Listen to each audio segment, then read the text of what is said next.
Here's the starting grid for the third and final showdown with the V8 Supercars today. John Bower from position number 1. Alongside him, Neil Crompton, the way they've started all day. But check this out, the way they start up for race 3 from position number 3. It's Greg Murphy, the superstar Kiwi in that Mobile Holden Racing Team Commodore, and Paul Radisich from position 4. The two Kiwis doing a great job in these Aussie V8s. Glenn Seaton also right up there too in position 5. Alongside him, Russell Ingall. Then it's Brock Gardner. Followed by on the next row of the grid, we've got Dick Johnson, Tony Longhurst, and remember Alan Jones sitting out this race because of the car. They've got a problem with the Falcon. They can't get it back on the track. And unlucky Larry Perkins, who kissed the old tyre wall at the start of that first chicane, dropped all the way back to position number 12 for the third and final showdown. So the point situation going into this race, the grand finale of 2 weeks of great motor racing in Auckland and also in Wellington. It's Greg Murphy on 86 points, John Bower 82. They get the green light. Murphy's from position 3. Crompton doing a great job out wide. Bower through the chicane. Crompton, Murphy, good clean start. As Brock got pushed out onto the wall, followed by Longhurst. They're going down towards Cable Street now. And if Murphy can pass Crompton, he'll win the series. That's the overall challenge for this race. Race number 3. Oh, and there's a big smash. And that's Peter Brock. He's into the wall in the 05 Commodore after a kiss with Tony Longhurst. What a huge accident that was. Take a look at this. This is the Iowa replay down in Cable Street. In the background, you'll see the smoke and the dust come up as Brock goes headlong into the wall. There's a kink in Cable Street right there. These guys are on full noise for about 500-600 metres. There's Longhurst's car down at the runoff and looking back up Cable Street again. Just checking Brocky's car out, but that was a huge shunt. That was Peter, you're back in the pits. What happened? Wayne Gardner hit me very hard on the left-hand side going down there. I don't quite know whether he had a mechanical problem or not, but he hit me very hard and just spun me around. And I actually was turning right into the, he sort of hit the side of my car, turned me right into the arm car, so I hit that pretty hard and then spun down the track. And of course, it wasn't actually Wayne Gardner. I think it might have been Tony Longhurst, but it was just a red flash that Peter Brock saw that time, as the marshals have done a fantastic job over the weekend repairing the track. As we take a look again on the replay, and you can see that Gardner's gone through already, and it's Tony Longhurst there. And look at that wheel. The wheel sticking right out there, straight into Brocky, straight into the wall. So it looks like Tony Longhurst might have had a mechanical problem. Tony, what happened? You're not going to believe this. I changed into 4th gear, run down towards the braking area, and the throttle broke and jammed flat out. I was fighting the car for my life, and my recollection, I would have swerved across. As I'm on the brakes trying to pull it up, the car was just out of control. I must have clipped Peter, and that was his accident. Then I'm trying to turn the throttle off while I'm braking, and geez, it all happened so quick. You don't want to be a passenger on the Wellington streets? Definitely not. It bit me twice now, but I was just so lucky then. Unbelievable. I never had a throttle brake, and just jammed wide open. So there you have it, eh? A broken throttle and Tony Longhurst into Brock into the walls of Wellington. That's why this circuit is so demanding. They get the green light now for the restart. Bow down to the chicane. Crompton a good start. Murphy right on his bumper, followed by Radisich, Ingall, and the rest of the V8 Super Train.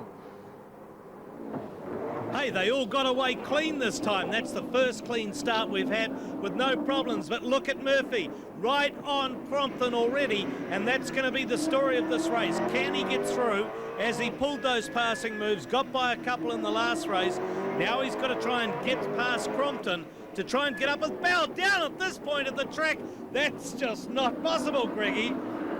That's youthful enthusiasm, I think, from the 24-year-old from Havelock North and Hastings, New Zealand, already having a look down the inside. He just has to pass Neil Crompton to take the series from John Bower, but look at that. It's far too soon.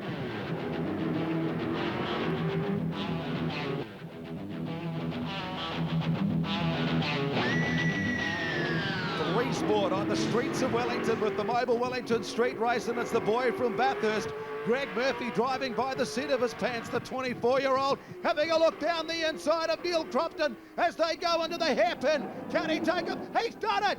He's done it! Greg Murphy has moved up to second. Yeah, well, you can forget the Mac attack. That's the Murphy attack, and Crompton just got murphed. Sensational stuff, and look at Radicic all over the rear of Crompton and having a look down the inside as well. On the Iowa replay, and it's Crompton who's moving out wide. Murphy has a good look down the inside, and he goes round the corner, grabs second spot, and that set up the series for the Kiwi. And look at Radicic now. Radicic really wants to be getting by Crompton. He needs to be getting on with the job, and I think he's seen Murphy make the move. He knows that Crompton can be taken, no problem about that. It's just a matter of lining him up somewhere. So maybe down the hairpin this time, but Radicic now very keen to be getting on with the job. And you could hear the crowd cheering. Oh, smoking it up, Neil Crompton. But you could hear the crowds cheering as the Kiwi got up there into second spot. Great drive here from Paul Radicic. Remember, he races a 300 horsepower, 2-litre front-wheel drive Ford Mondeo on the British Touring Car Championships. He's heading back there for another crack at that. But now at the moment, he's got a big 5-litre, 600 horsepower Aussie monster driven by the rear wheels. And check this out. This is the view from Greg Murphy. And this time, Johnny Bow has some company. So JB has been able to get away out front of this field the last two races. But this time, he's got these guys hard on his hammer. And Radicic is through. He's got through on Crompton into the third place. So it's a brilliant showdown now with race 3. John Bow, Greg Murphy. This is for the championship. This is for the overall Mobile Auckland Sprints of the Mobile Wellington Street Race victory, and the winner, John Bow, the Australian. 2 from 2 so far. Holding on. Will the Dunlops hold on? Or will the Bridgestones give the Holden the advantage like they've done right throughout 96? Oh, he's gone wide through the chicane. What a move by poor old JB. Really just got carried a little bit too wide there and got caught up on that chicane that Dickie Johnson, his team boss, plowed straight through in the last race, the earlier race, but Murphy unable to make it capitalise because of the tightness of the circuit in this area. Look at the Iowa replay there, and John Bow, and great skills by Murphy to actually avoid any carnage of the cars, because there's been plenty of carnage on this track this weekend. Look at this, down the inside, he's having another look, incredible. John Bow and the Falcon says, hold on Kiwi, you're not gonna pass me now, I'm still the boss here. And just a little bit of a touch between the two guys there as they career down on this fairly frightening part of the circuit with walls right around it, a very narrow chicane. No problem to these guys. This is great racing. This is what the crowds have come to see. Around about 60,000 over the 3 days. All the merchandising has been sold out. It's a sellout crowd and a sellout performance behind the wheel by these two top drivers. John Bow for the Shell Falcon, and you got Greg Murphy lurking like Jaws 3 in that Noble Commodore. He's already moved up to second spot, so he's grabbed the series. And I suppose everyone is saying, just hold on, Greg. Don't stuff it into the wall. This is the frightening time for the Kiwi fans, I can tell you, because they want their boy to succeed, but they don't want him to succeed. They don't want him to rather biff it in the wall while he tries to go past Johnny Bow. Not here, Greg. No, don't try it here. There is no way through on this tight waterfront circuit around that part. But down here to the hairpin, I reckon, is where he's going to have another go. Trying down the inside, and he's done it. Just like that. Greg Murphy, brilliant, he's taken the lead, and look at the crowd, they've got up. Murphy, the #1 Kiwi superstar and the #1 Commodore. He's grabbed the lead after a brilliant drive by John Bow all day. So the Kiwi and the Aussie V8 has done it. Look at this on the Iowa replay. Great skills too by John Bow to give him racing room, because he knows his tyres are going off. And the Kiwi, well, he's grabbed first spot. Look at that crowd, they've gone off too. Sensational. And Radicic now trying to line up Johnny Bow as well. Yeah, Bow's in tyre troubles. He did say that the Dunlops, I mean, he was able to conserve them earlier on during the day in those two races by getting a good break out front. This time he's really having to fight hard, and they've definitely lost their edge. And Murphy cruising away out front, blasting away is more like it, but getting a good break now already on JB. One of the two psycho kids, of course, Craig Lowndes.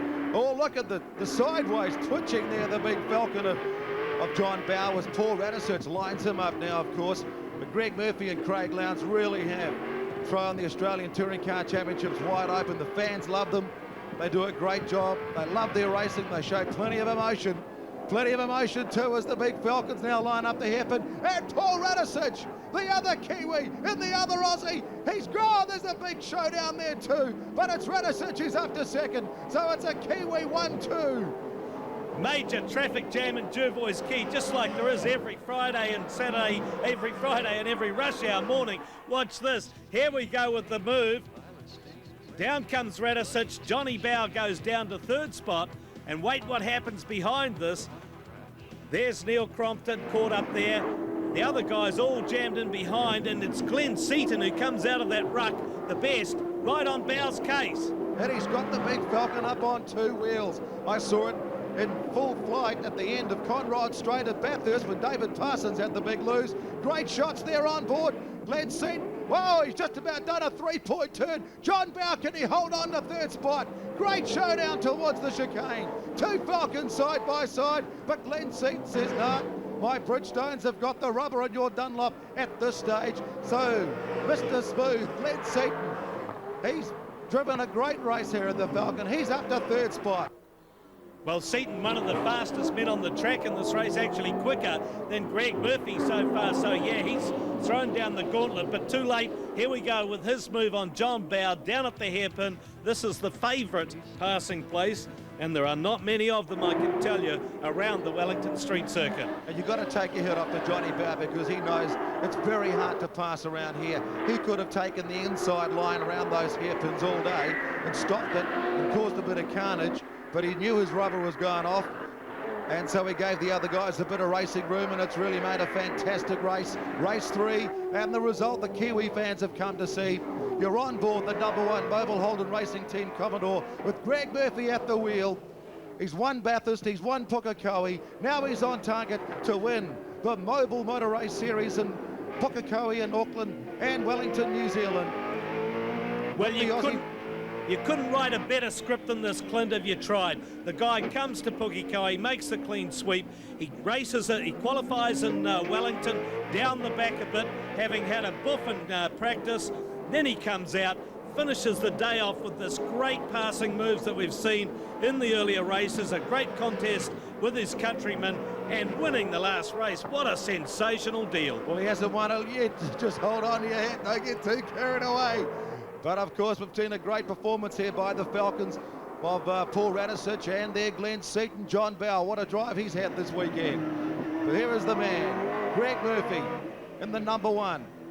There he is behind the wheel, doing a very professional job. And of course, the word is, with this performance, he could actually take over that position from Craig Lowndes next year for the Australian Touring Car Championships for that V8 Supercar Series on Network 10 in Australia, which is going to be fantastic too for the Aussie fans. Last lap around the walls of Wellington, and I tell you, they're going off because this guy has really turned it on in those great Aussie V8s. A great drive by our two touring car superstars, Greg Murphy and Paul Radisich.